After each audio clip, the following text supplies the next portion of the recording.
या नाम की दो बहनें रहती थीं। वो दोनों अपने अपने माँ पापा के साथ रहती थीं। वो दोनों बहनें हमेशा मिलजुल कर रहती थीं। एक दिन की बात है।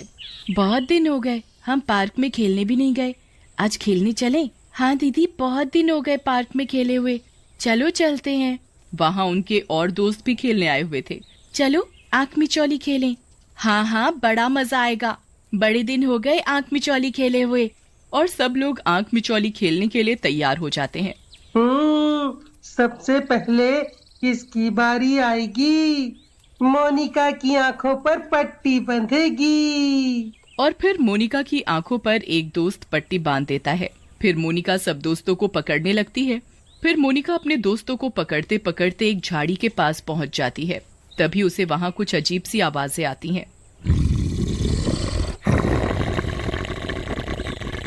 अरे, ये झाड़ियों में से कैसी आवाजें आ रही हैं?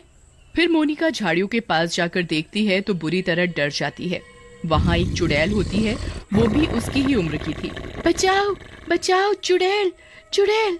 जैसे ही मोनिका चिल्लाने लगती है तो चुड़ैल गायब हो जाती है। मोनिका की आवाज सुनकर मोनिका के सभी दोस्त और उसकी बहन गुड़िया भी आ जाती है। क्या हुआ दीदी, आप चिल्ला क्यों रही थी? मैंने अभी झाड़ियों में एक चुड़ैल को देखा, वो भी हमारी तरह एक लड़की है, पर वो चुड़ैल थी, पता नहीं कहाँ गायब हो गई। तुम भी ना कैसी कैसी बातें करती हो। यहाँ शहर में भूत वूत चुड़ैल वुड़ैल कुछ नहीं होता। सुना है ये सब चीजें दूर जंगलों में होती हैं। मैंने सुना है जो कोई भी चुड़ैल को देख लेता है, चुड़ैल उसके साथ रहने लगती है। मुझे डराओ मत, मुझे चुड़ैल से बहुत डर लगता है। अगर तुमने चुड़ैल को देखा होता ना तो तुम सब ऐसी बातें नहीं कहते। मैं घर जा रही हूँ, गुड़िया तुम भी घर चलो। ये कहकर मोनिका और गुड़िया घर चली जाती हैं और वो रोते हुए अपनी माँ से कहती है, माँ मैंने पार्क में चुड़ैल को देखा। फिर मोनिका अपनी माँ को सारी बात बताती है तो फिर उसकी माँ उसे समझाती है और उससे कहती है, मोनिका बेटा ऐसा कुछ नहीं होता, तुम बेकार में ही डर रही हो। चलो हाथ मुंह धो लो, मैं खाना लगाती हूँ। फिर मोनिका और गुड़िया खाना खाकर अपने कमरे में सोने चले जाते हैं। गुड़िया तो सो जाती है पर मोनिका को नींद नहीं आती। फिर उसे थोड़ी ही देर में अपने आप नींद आ जाती है। तभी उसे कुछ अजीब सी आवाजें आती हैं।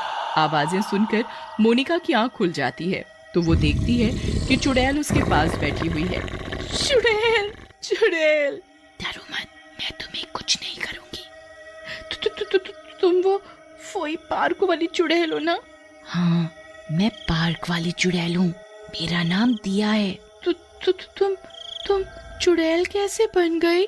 मैं भी तुम्हारी तरह थी, पार्क में आकर खेला करती थी। एक दिन की बात है, मैं झूला झूल रही थी, फिर मैं जोर जोर से झूला झूलने लगी, तभी मेरा बैलेंस बिगड़ गया और मैं झूले से गिर गई और मेरे सिर में बहुत बुरी तरह चोट लग गई और फिर वहीं पर मेरी मौत हो गई। तभी से मेरी आत्मा वहाँ भटक रही है। तुम्हें इतनी जोर से झूला नहीं झूलना चाहिए था। हाँ, तुम सही कह रही हो, मेरी एक गलती के कारण मेरी जान चली गई। तभी से मैं हर रोज यहाँ पार्क में भटकती रहती हूँ। मेरे साथ खेलने वाला भी कोई नहीं है, मेरा कोई दोस्त ही नहीं है। तभी मोनिका चुड़ैल से कहती है, अब से मैं हूँ ना तुम्हारी दोस्त, मैं खेलूंगी तुम्हारे साथ। ये सुनकर चुड़ैल बहुत खुश होती है और वो मोनिका के गले लगकर रोने लगती है। तभी मोनिका कहती है, अब से हम दोनों साथ साथ रहेंगी। हाँ, अब से मैं भी तुम्हारे साथ ही रहूंगी और दिन में सिर्फ तुम्हें ही दिखाई दूंगी और किसी को नहीं, लेकिन रात में मुझे कोई भी देख सकता है। अब तुम सो जाओ। और फिर अगले दिन मोनिका सुबह सुबह उठकर नाश्ता करती है और वो चुड़ैल के लिए भी नाश्ता लेकर अपने कमरे में जाती है। दिया, नाश्ता कर लो। अरे वाह, तुम मेरे लिए नाश्ता लेकर आई हो। लेकर कैसे नहीं आती, तुम मेरी दोस्त जो हो, तुम्हें भी तो भूख लगी होगी। हाँ, भूख तो लगी है। तभी उसकी बहन गुड़िया वहाँ आ जाती है। गुड़िया को आते देख चुड़ैल गायब हो जाती है। वो सिर्फ मोनिका को ही दिखाई दे रही थी तो वो मोनिका से कहती है, तुम अकेले अकेले कैसे खेल रही हो? मोनिका घबरा कर कहती है, हाँ बस ऐसे ही मन कर रहा था खेलने का। मुझे लगा जैसे तुम अकेले नहीं खेल रही थी, तुम्हारे साथ और कोई भी खेल रहा था। तभी मोनिका गुड़िया से कहती है, नहीं तो, तुमने देखा ना मैं अकेली ही थी। अच्छा तुम ये सब छोड़ो, ये बताओ तुम कैसे आई? तुम भूल गई हमें स्कूल का काम करना है। ओह अरे मैं तो भूल ही गई थी, कि स्कूल का काम भी करना है। और दोनों बहनें अपना अपना स्कूल का काम करने लगती हैं। तभी माँ आ जाती है और कहने लगती है, तुम दोनों काम ही करती रहोगी या खाना भी खाओगी? चलो पहले चलकर खाना खा लो। गुड़िया तो खाना खाने के लिए जाने लगती है, पर मोनिका कहती है, माँ मैं अपने कमरे में ही खाना खाऊंगी। माँ को मोनिका की अपने कमरे में खाना खाने की बात अजीब सी लगती है, तो वो मोनिका से कहती है, मोनिका बेटा क्या बात है, तुम सबके साथ खाना क्यों नहीं खाना चाहती? तुम्हारी तबीयत तो ठीक है? तभी मोनिका कहती है, माँ मेरी तबीयत ठीक है, बस आज मेरा मन अपने कमरे में ही खाना खाने का है। ठीक है, मैं तुम्हारा खाना तुम्हारे कमरे में ला देती हूँ। माँ मोनिका को खाना कमरे में ही लाकर दे देती हैं और वहाँ से चली जाती हैं। तभी मोनिका और चुड़ैल दोनों साथ साथ खाना खाने लगते हैं। मोनिका का तो पेट भर जाता है, लेकिन चुड़ैल का पेट नहीं भरता और वो मोनिका से कहती है, मोनिका मेरा तो पेट भरा ही नहीं, मुझे और खाना है। ठीक है, मैं तुम्हारे लिए और खाना लेकर आती हूँ। फिर मोनिका चुड़ैल के लिए खाना लेने जाती है और अपनी माँ से कहती है, माँ मुझे और खाना चाहिए। क्या खाना कम पड़ गया क्या? हाँ माँ, खाना था ही इतना स्वादिष्ट कि मुझे और खाना है। माँ मोनिका को और खाना देती है और मोनिका खाना लेकर अपने कमरे में चली जाती है और वो चुड़ैल को खाना खिला देती है।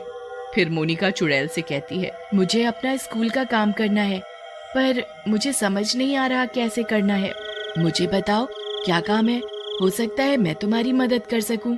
मोनिका अपना मैथ का काम चुड़ैल को दिखाती है और वो चुड़ैल से कहती है, मुझे ये सवाल समझ में ही नहीं आ रहे कि ये करने कैसे हैं। ये सवाल तो मुझे बहुत अच्छे तरीके से आते हैं, ये तो मैं चुटकियों में कर दूंगी। फिर चुड़ैल मोनिका का काम मिनटों में कर देती है। तभी गुड़िया भी वहाँ आ जाती है और वो मोनिका से कहती है, मोनिका दीदी मुझसे ये सवाल हो ही नहीं रहे, तुमने कर लिए क्या? हाँ मैंने तो अपना काम कर लिया। और मोनिका अपना काम गुड़िया को दिखाती है। गुड़िया काम देखकर हैरान हो जाती है कि मोनिका तो मैथ में कमजोर है, फिर उसने ये सवाल कैसे कर लिए।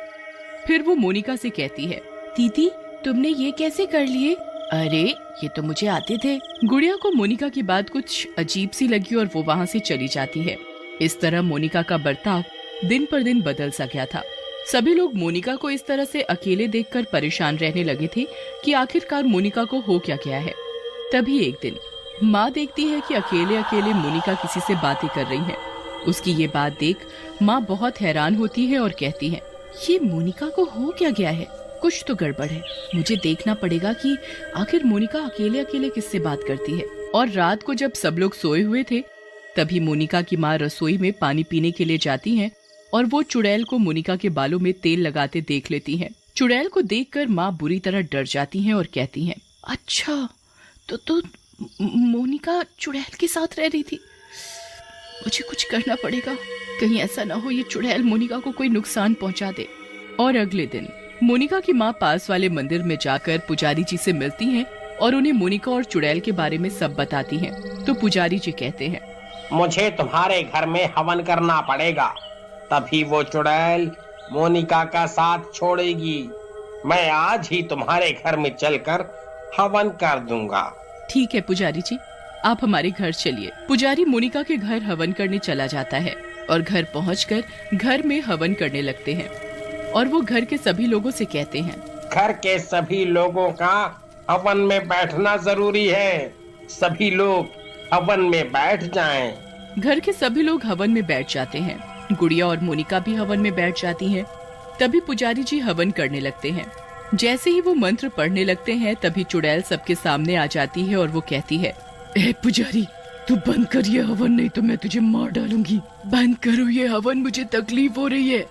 छोड़ दे मोनिका को, ये मेरी अच्छी दोस्त है, ये मेरे ही साथ रहेगी। देखो बेटा, ऐसा नहीं हो सकता, ये तुम्हारे साथ नहीं रह सकती, इसे जाना ही होगा। तुम्हें मोनिका को छोड़ना पड़ेगा। जिंदा इंसानों का कोई मरा हुआ दोस्त नहीं होता। मैं नहीं जाऊंगी। देखो, हम तुम्हारी मुक्ति करना चाहते हैं, इसलिए तुम्हें मोनिका का साथ छोड़ना पड़ेगा, जिससे तुम्हें फिर से दोबारा जन्म मिल सके। ओम नमः शिवाय। तभी पुजारी अपने कमंडल से गंगा जल निकालकर चुड़ैल पर छिड़क देता है और चुड़ैल गायब हो जाती है। उसकी मुक्ति भी हो जाती है।